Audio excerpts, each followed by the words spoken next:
Hello everyone, my name is Hillbill, and with me today is Danny Dixxon, owner of Dixxon Flannels. Danny, thank you so much for joining me today. I know that you got a super busy weekend up here at Sturgis. You became an official city sponsor of Sturgis, which is fantastic, man. You've got the brick and mortar store you just opened with all these new designs that are only available here. You have so many things in the woodwork. I really appreciate you taking time to come and do this interview with me today. Thank you. Yo, I'm actually honored that you even, considered me to make the roster for this. Because, given the interviews you've done, you have a lot of people that I respect, which is really cool too. But yeah, thank you for having me, man. This is, being out here in Sturgis, it always, every time I step foot into this place, truly God's country, right? And then people like me and you who just love being on two wheels, and that opens your freedom and your soul. There's nothing like it, right? So, dude, honored, super stoked to be here. Thank you. What is Dixxon Flannel? So, if we rewind 10 years, 10 years ago, me and my pops had his motorcycle shop, and I've been doing that for, at that time, say about 7 years. So, as an adult, most of what I've done as an adult has been motorcycle industry stuff. And I wanted to get flannels into the shop, and as I was testing the bunch, because I wanted to try to offer the best, I only found stuff that I didn't like, and it set me on this weird journey to perfect it. And so, now fast forward another 10 years, we've done that, and we've been very blessed, and it's fucking incredible, to be honest with you. And I'm doing what I love, and it's around motorcycles still. It's essentially focused around that kind of stuff and music and everything else that we're into. And so Dixxon now, it has become this thing that we do stuff with bands, we do stuff with top motorcycle people in the industry. We do tons of different collabs, which every single one of them I'm just so honored to be a part of. These guys give me their time of day, Yeah. Or working with my heroes, the people that I grew up looking up to, So in essence, at the end of the day, what is in our roots is exactly that. You said that you had a motorcycle shop growing up with your dad. What was that like? How'd you guys decide to open that? So I moved to Chicago when I was pretty young. I dropped out of high school and stuff. So never really had I didn't have my eyes set on doing college and stuff. And I knew that wasn't for me.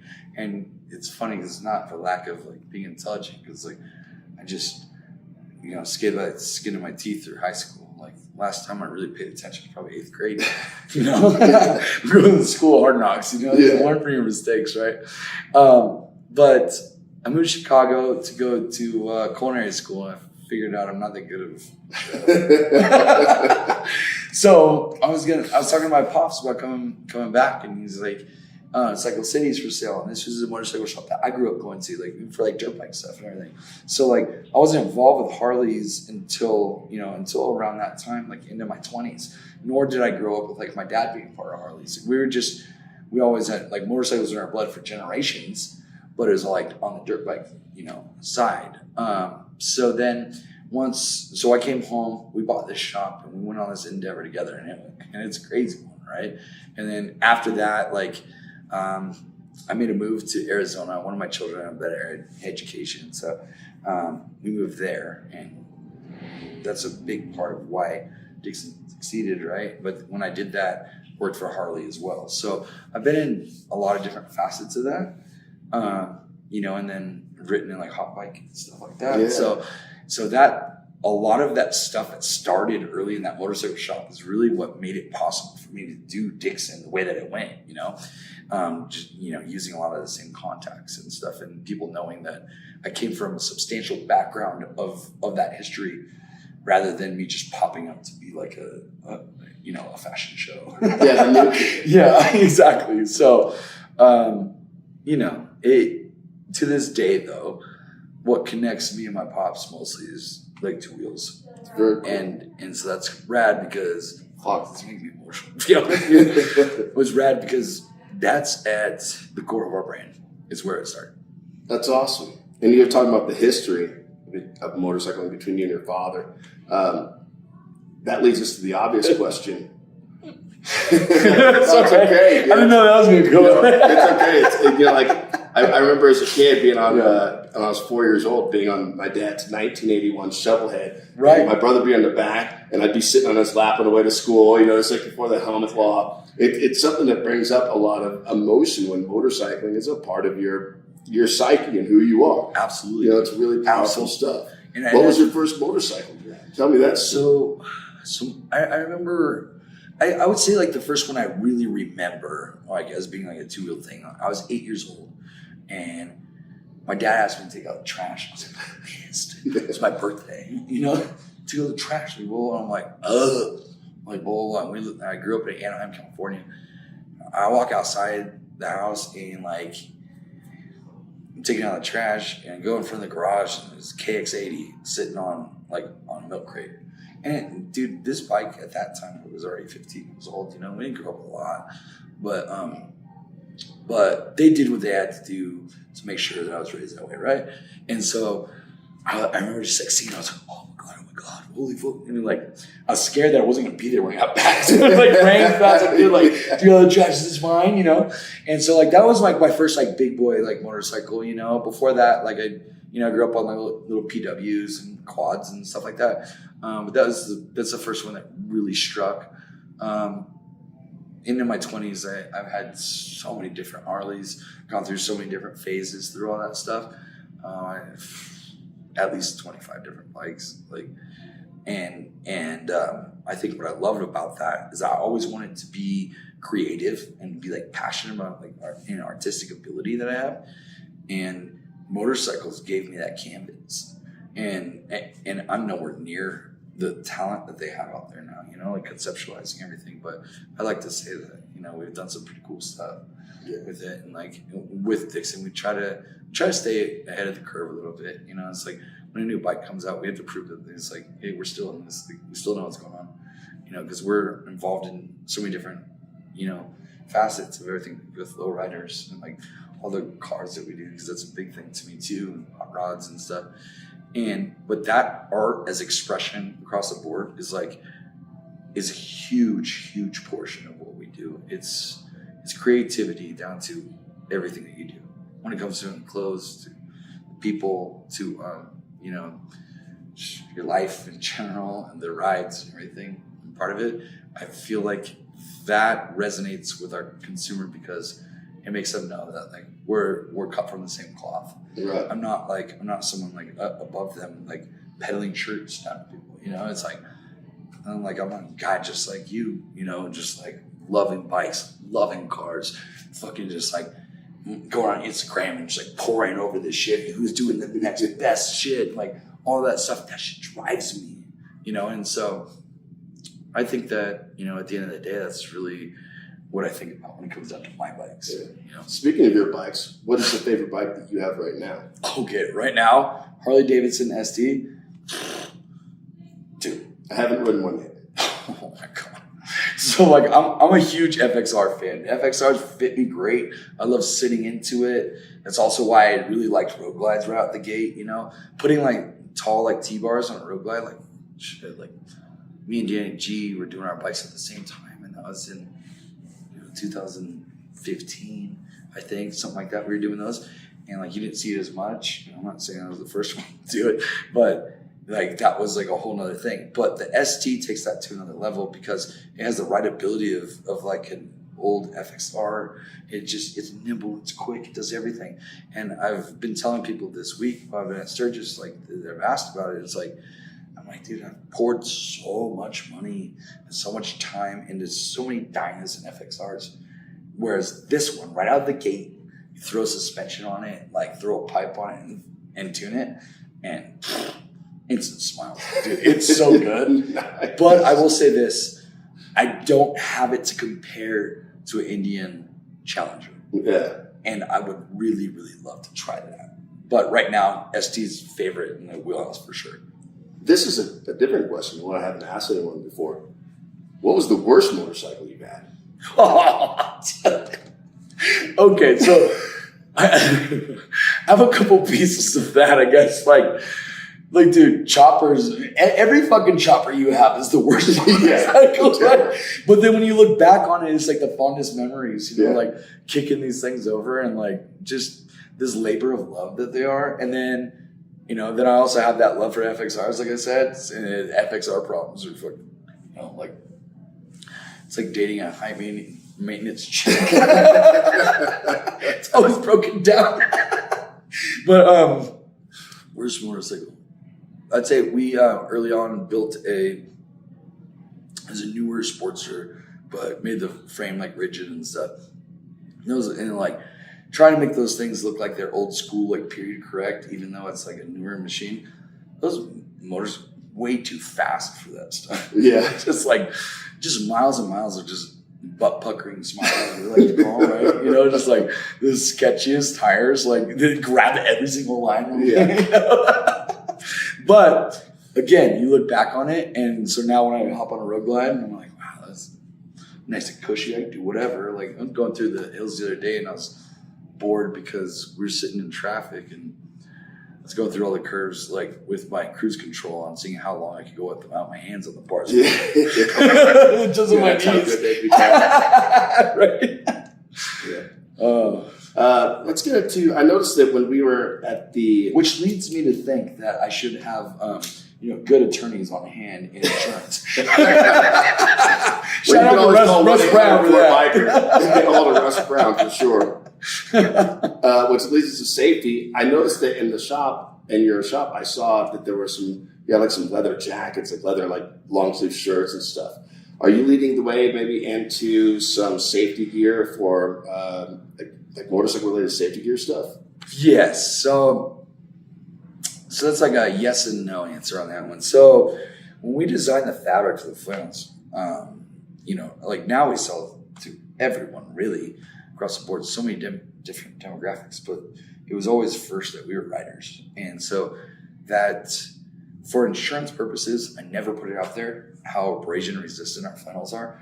I get so many messages of people that go down and it sucks getting those, but at the same time, the best part of getting those, they always show me like pants are destroyed, the flannel's good. Yeah. So that was a very important thing to us. We abrasion tested all of those fabrics for a long time before getting to where we're at now.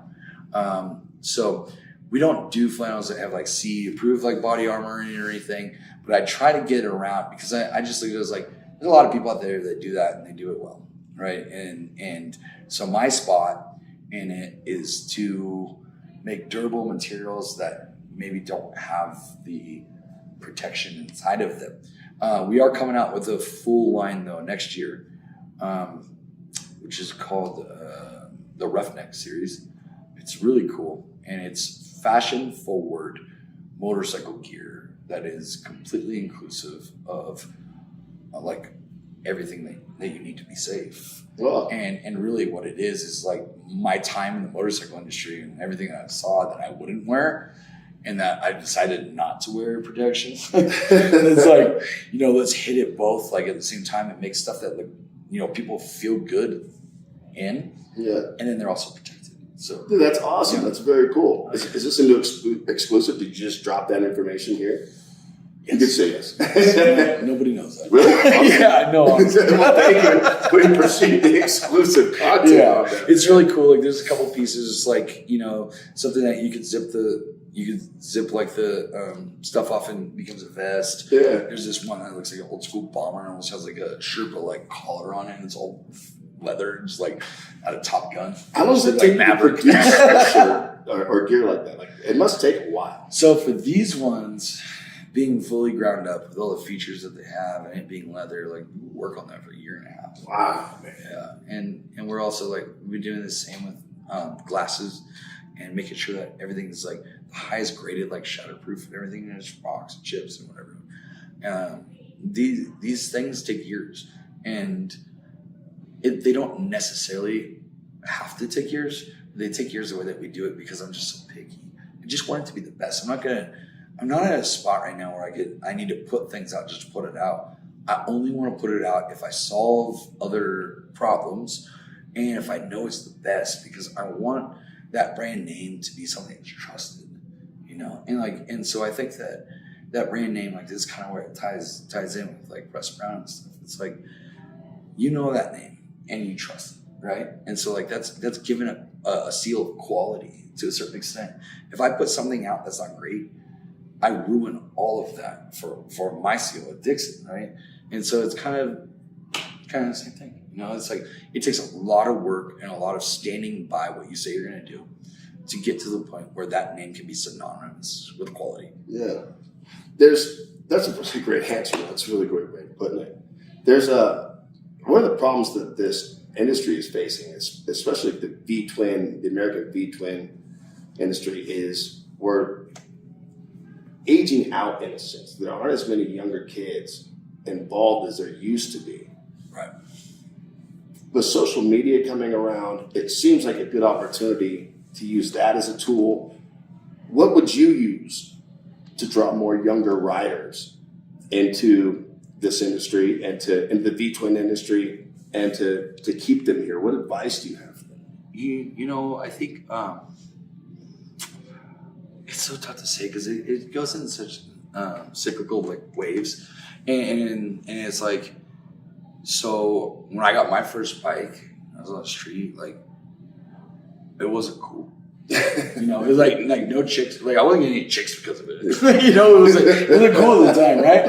And then you fast forward a couple of years, and like choppers got really cool, and then young people started coming to it, and you had like, you know, like cycle zombies and like all that other cool stuff was happening in California. Like that shop Dixie was open, and like there was a lot of cool shit happening, right? And it seemed like it was young. How do we keep it going like that? It seems like I really feel that we're right on the brink of that happening again. But I think that it just has to do with it's fads at a certain level, you know, and not that many people grew up like, you know, with like their pops, you know, having a motorcycle or whatever. Doesn't pass down their bloodline, and it's dangerous. Right. That's a big thing, you know, it's dangerous. However, how do we make it safer? How do we make it better for people coming in? We stop looking at like the motorcycle fashion aspect of it and making someone feel bad for being a beginner, and start promoting how it will enrich their lives to become a rider, instead of it being like you have to fit in. This shouldn't be a thing that you have to fit into. You know, if you have to pay rites of passage to some of the best things that you've ever had in your life, like say like punk, hardcore music, scenes, stuff that like that, and motorcycle culture can be like that too. However, for it to continue to affect our next generations, we have to be able to open those gates to saying like, please come on, come all. Bring this into your life so you can experience the clarity that I do through this. This is the thing that keeps me, you know, like sane and out of prison in some sorts, right? and it's like, and if I could share that with people, then, you know, then there you go. But I think it's tough to get into. It's just a barrier of being a beginner. And like no one wants to feel like that, right? Yeah. But you have to. You have to like, you know, you just like have to strip it down and you're in a parking lot, you know, looking like an asshole, like going in circles. Yeah. You know, but the thing is that's going to make you a better rider, a safer rider. And that's going to make it so that you get to enjoy years and years of your life as a motorcyclist. Yeah. I couldn't agree more. What do we have going on? What are your goals for the next year, 5 years? What is Dixxon Flannel? What is Danny going to do in the next year, 5 years? What's the move? So my favorite thing that we got going on next is that we just opened a store here in Sturgis. We're only open for rally this year. Next year we'll be open the entire summer. And the reason being is like we could have put a store many other places that could have trumped in sales really, but it was about what this place means to us as a brand and what it gives to us, right, in that soul. And so next year we'll be open the entire summer, and we do that so that we can get back to the locals, get back to the community, and we can be there for this place as it exists all year round rather than just motorcycle rally.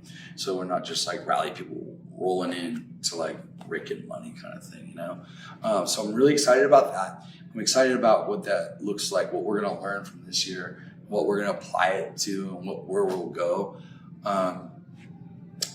We have like another 4 parts of the Metallica series coming out this year. Like, I really am stoked about that. That's very cool. It's fucking super rad. So, and then, you know, like all the kings of thrash metal are in there. And like we've already done Slayer and stuff. Dude, there's some crazy stuff happening with that on the musical side. So that's really cool. And then, you know, really what I stay excited about, which I can never tell in the future, is like what part of this personal journey that I'm going on. You know, what am I learning? I'm constantly a student of life, and we've made it to this space where it's like very commendable, and I'm very proud of it. But always like pushing for more. So I'm excited to see this. Like, what does that look like? Like, what does it look like when we take it to the next level? And I enjoy that mostly because when I show it online, it shows people what's possible. Like, I'm a dude that, you know, was selling shirts at the Long Beach motorcycle swap meet at the back of a Scion, you know, like borrowed tables. and now like, you know, things are way different. But except I'm still the same, and I still love motorcycles just as much. You're not Science. Yeah, but I sell enough shirts now to really like supports my motorcycle habit. Well, tell the people where they can find you online. So online, Dixxon.com, Dixxon.com. That's where you'll find everything. You can go into the App Store. Dude, our app is awesome, actually. It works extremely well. Makes everything super easy because our stuff tends to sell out quick. You can also find me on Instagram at Danny Dixxon 2.0 and also at Dixxon Flannel Co. If you're out of the country at all, we do have Dixxon Canada, Dixxon Australia, Dixxon UK. So you can follow all those as well. You know, as far as international stuff goes, because, you know, the love of motorcycles is across the world, right? And flannels, luckily. Well, thank you so much. Doing an interview during the rally is always very difficult. Time is always such a big constraint. You're a super busy guy with so many things on your plate. I really appreciate you taking the time to sit down with us and Russ Brown and to let us know a little bit about you and what you have going on and share a little bit about your future with us. Thank you. Dude, of course. Thank you so much for having me. I really appreciate it, bro. Absolutely. Well, let's get back to the rally and go have some fun. Let's go. All right.